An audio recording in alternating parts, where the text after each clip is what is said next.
Hi everyone, welcome back to Wand of the Nation's Rage, to a new painting vlog series that I hope to get underway with right away and continue until it's done.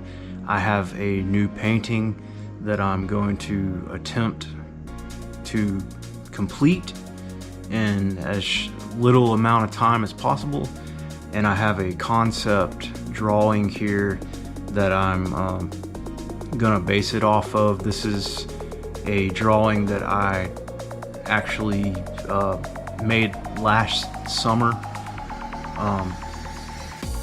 It's been a while since I've drawn or painted, and if you saw my previous vlog that was posted on the channel not long ago, then you understand where I stand with it, and you know why I stopped and everything else last year. But I'll show you the concept that I have that I'm going off of. It's a drawing that I did last year with graphite, a little bit of white charcoal in the tiles on the floor there.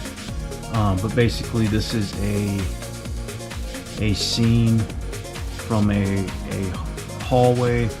I just imagined this. I wasn't really looking at anything whenever I drew it. I used some reference photos online of old abandoned hospitals, asylum type hospitals, and just went off of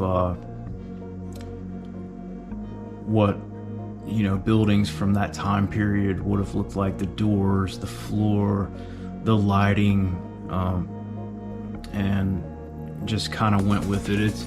It's highly detailed. If you look closely, you can see several details in it, as far as like the graffiti and the even the light fixtures, like the light fixture in the middle there.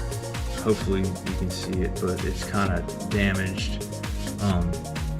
The fluorescent lights themselves, they actually have like a cage going over them, which would have been, I'm assuming, set in place in, a mental hospital and asylum, just for safety measures to prevent,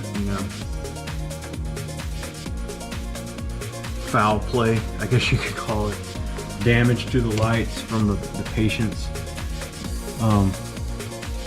I really tried to show some decay in the picture itself. Like there's like residue coming down on the walls.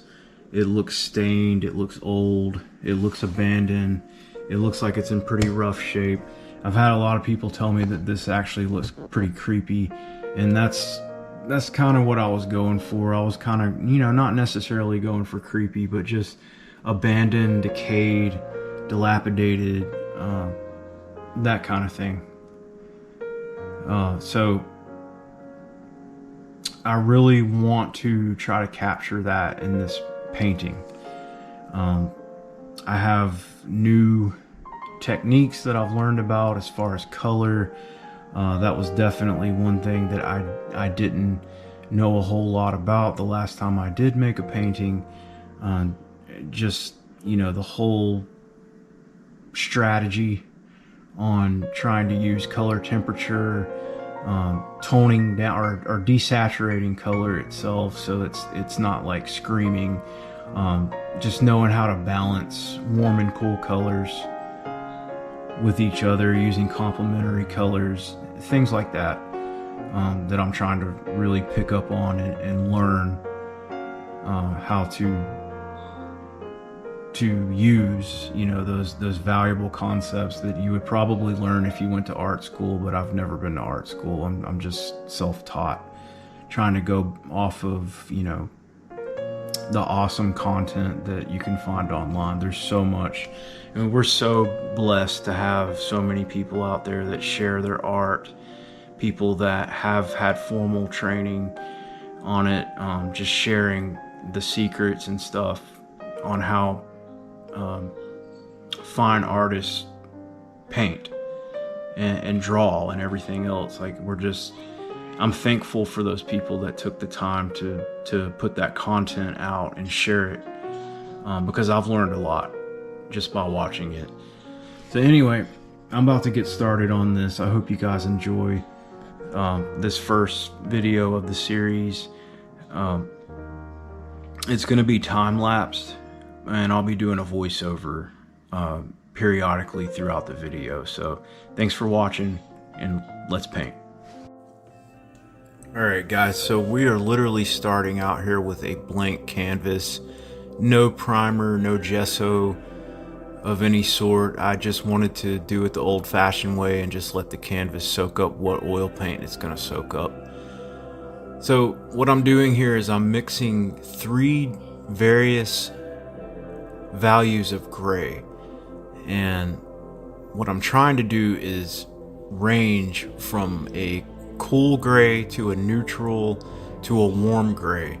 And the theory that I've gathered from doing research is that cool colors tend to push things back into the background better, and warm colors tend to bring things forward and make things stand out. So what I'm trying to do is mix a cool gray for the background, which would be the very center of the painting, and as I come outward I'm gonna shift that to a neutral gray, and then in the foreground I'm actually gonna put a warmer gray, what could be considered a warm kind of gray. So I've got the cool in the center, the neutral midway, and then the warmer gray in the very front. And you're also going to see as I've moved outward, I'm going to add a darker warm gray to the very outside border, and it's actually going to create kind of a vignette effect. But that color right there in the center, that's just Payne's gray mixed with some mixing white. And then that's the neutral there. So that is a titanium buff mixed with a little bit of Payne's gray and my warm colors. For the warm colors, I used some raw umber and actually ultramarine blue. Doing research, I learned that those two colors mixed together can actually create a warm or a cool gray, depending on the variation between the raw umber and the ultramarine blue. Now obviously the more raw umber you add, the warmer it gets. The more ultramarine blue you add, the cooler it gets. So I had a substantial amount of raw umber, quite a bit more than ultramarine blue, but it actually turned out to make a nice warm gray there. And to apply it to the canvas, I'm using what I call the Bob Ross method, and that's basically just using a 1.5 inch brush. And there I go, adding the darkest warm gray around the border to create that vignette effect I was talking about. Right here I'm blending it all together. So the outside border didn't have any mixing white with the raw umber and ultramarine blue, but as you go in just a little bit, you can see that I've got some mixing white in there. So what I'm doing right here is I'm using crisscross strokes to blend it together, making the center just a little bit darker with less mixing white in it. And you can already see it somewhat where it suggests a bit of three-dimensional space. It just naturally happens with the warmer colors standing out, popping out at you, and the cooler colors kind of pushing things back. And I decided to go ahead and put in the basic structure lines for the painting in without waiting for the mid-tone that I just painted in to dry. And I don't really recommend doing that. I actually made a pretty big mess, but I was really pleased with the results that I got on putting the mid-tone background in. So I decided to go ahead and move forward with it. And like I said, I don't recommend doing that. It is definitely possible, but it's a lot more tricky whenever you're trying to make straight lines. As you can see, I've got a yardstick and I've got a 6-inch ruler that I'm using to do this. And I'm just trying to initially get the floor, the ceiling, the walls. If you saw the concept picture at the beginning, you notice that everything is tilted at a slight angle, and I'm not sure exactly what degree angle that's at. I didn't actually get a protractor out to measure it or anything, but it's really important to me that I get the angles just right. Now, I don't want them to be too much, but I don't want them to be too little either. And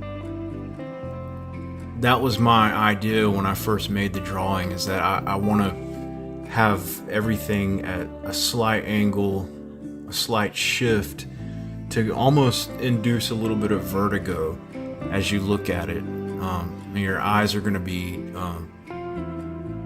drifting back toward the end of the hallway. And my idea was to, have it so detailed that, like the state of decay and everything, I wanted to have it so detailed that it kind of induced a little bit of vertigo. That's why I actually am calling this the Vertigo of Decay. It's the name of the painting itself. So when I put those top lines in initially, I realized that I had made the ceiling just a little bit too high. And that's the one good thing about me going ahead and putting the initial lines in with the background still wet, is that it was very easy. And I took advantage of the fact that oil paint is so forgiving to just go ahead and start over with those lines again. Because I realized that I made the ceiling too high in the back, and I just kind of made a slight adjustment there. So when you're doing something like that, you can easily go over it with a clean brush. You just kind of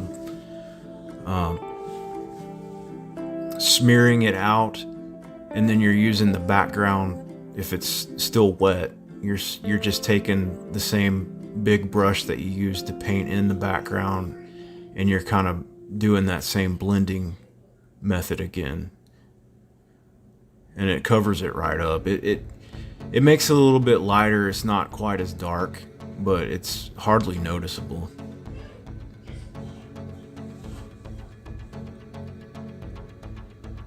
But throughout this video, you're gonna see me trying to, desperately get these lines as accurate as I possibly can. I keep going back to the concept drawing. I'm taking slight measurements.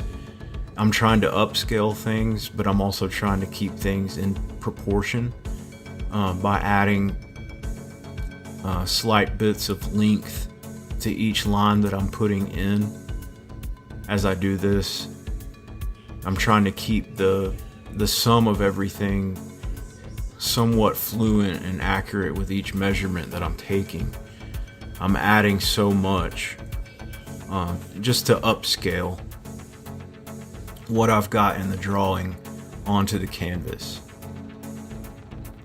Now right here, I'm starting to put my lines in for the doors, and I'm trying to, like I said, take those measurements from the concept drawing and translate them to the canvas. And so you'll see, like I said, you'll always see me going back to the concept drawing and taking those measurements and then trying to upscale, all while keeping it, faithful to what's actually in the drawing and keeping it as close as I possibly can. And this is very tricky with that background paint still being wet. And you're gonna see that I've got, marks on my canvas where the yardstick smeared the paint.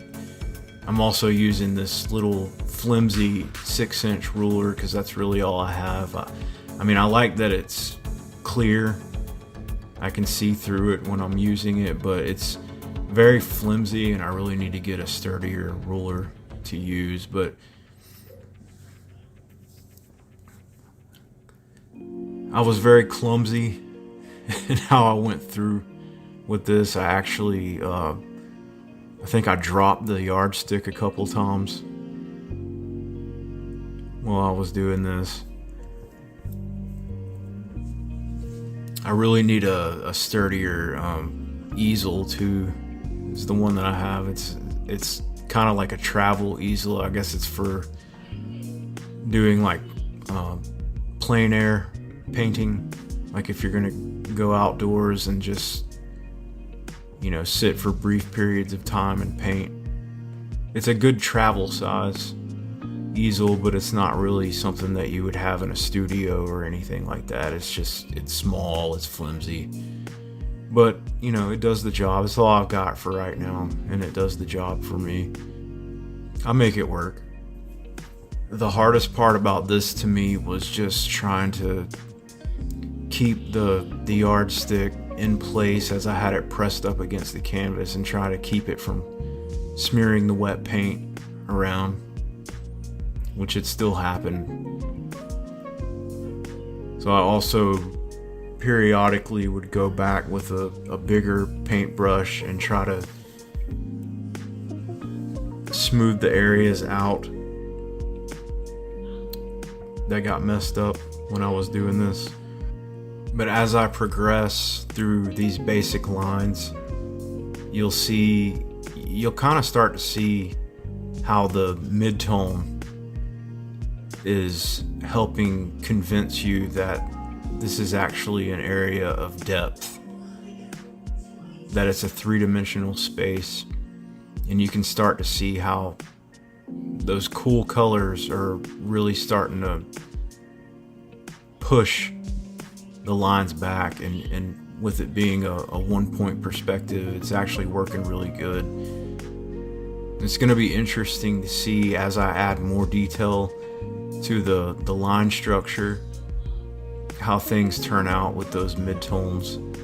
The best part about it is whenever I do finally get to the point where I'm adding color to it, I'll have those midtones to help translate where the color's gonna go. I plan on having a limited palette while I'm painting this. I don't plan on using a whole lot of colors. I've thought about maybe, if not Tetrarch colors, then possibly complementary colors, but I still don't know exactly how I'm gonna go about doing it. I would like to add, some areas that have saturated color, but the whole point is to try to keep most of the color desaturated.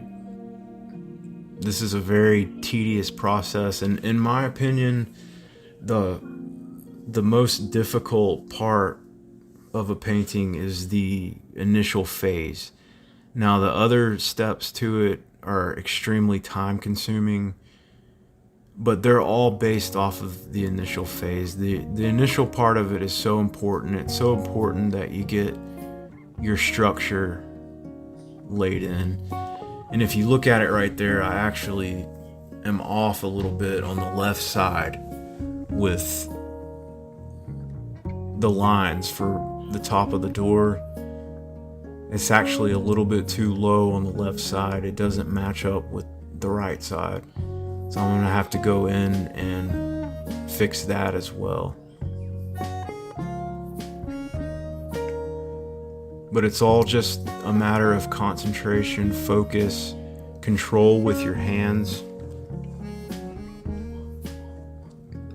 Constantly referring back to the concept that you're going off of. That's why I say it's really important that you have a concept piece to work off of as you work. Now, I'm one of those people that I really like to use my imagination with drawing and painting.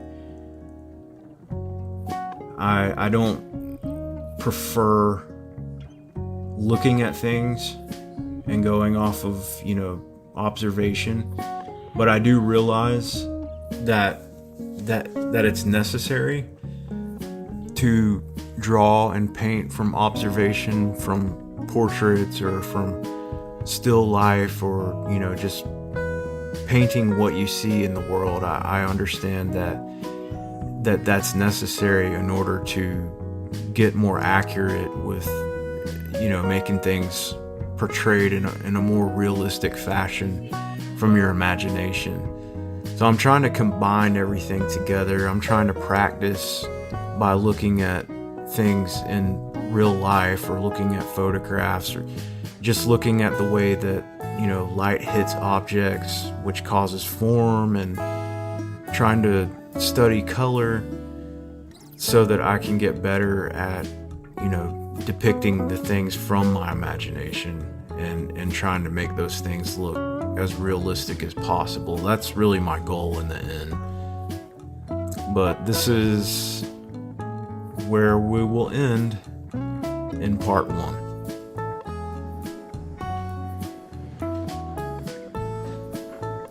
Okay guys, I'm going to call this the end of session 1. It's a little hard to see some of those lines, but I've got to stop.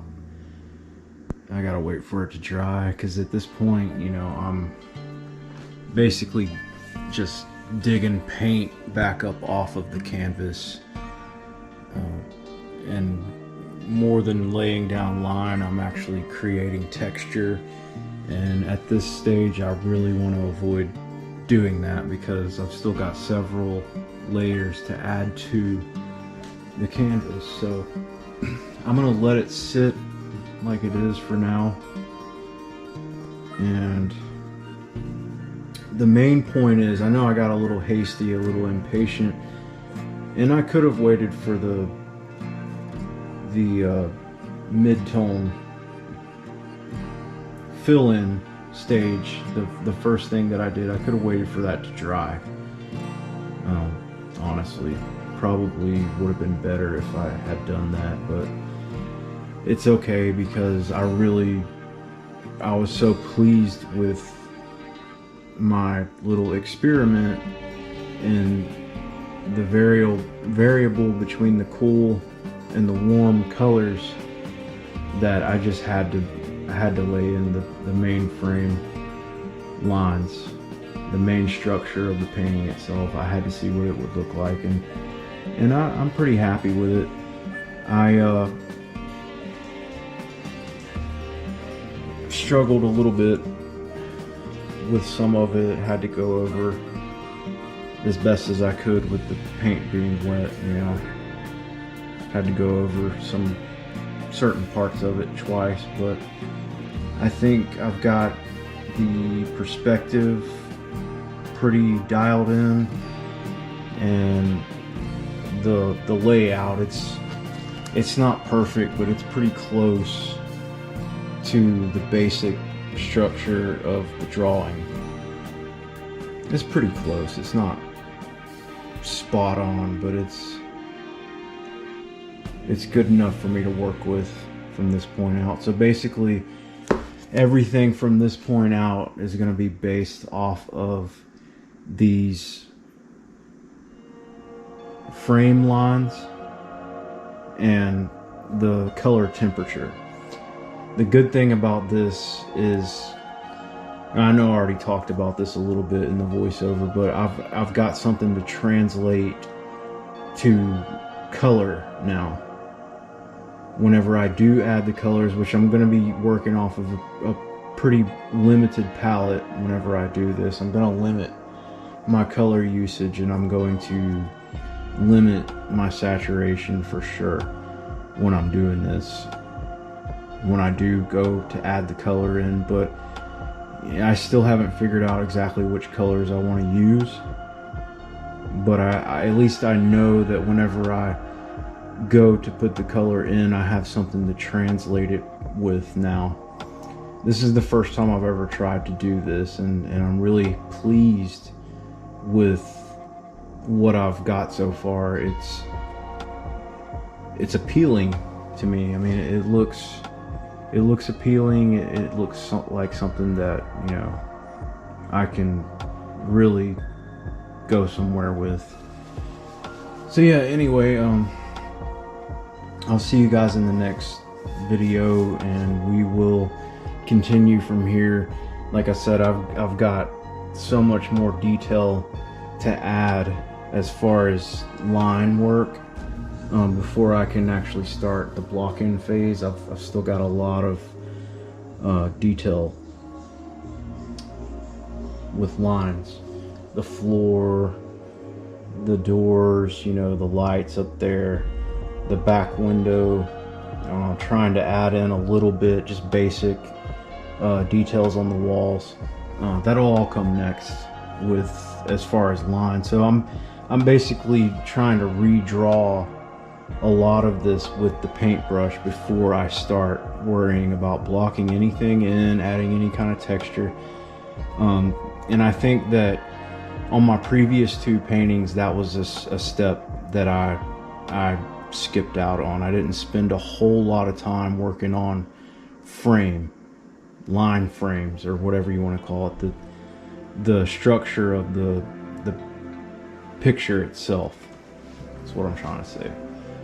So I'm looking forward to it. I'm excited. I hope you guys are excited too. I'll see you next time. Thanks for watching.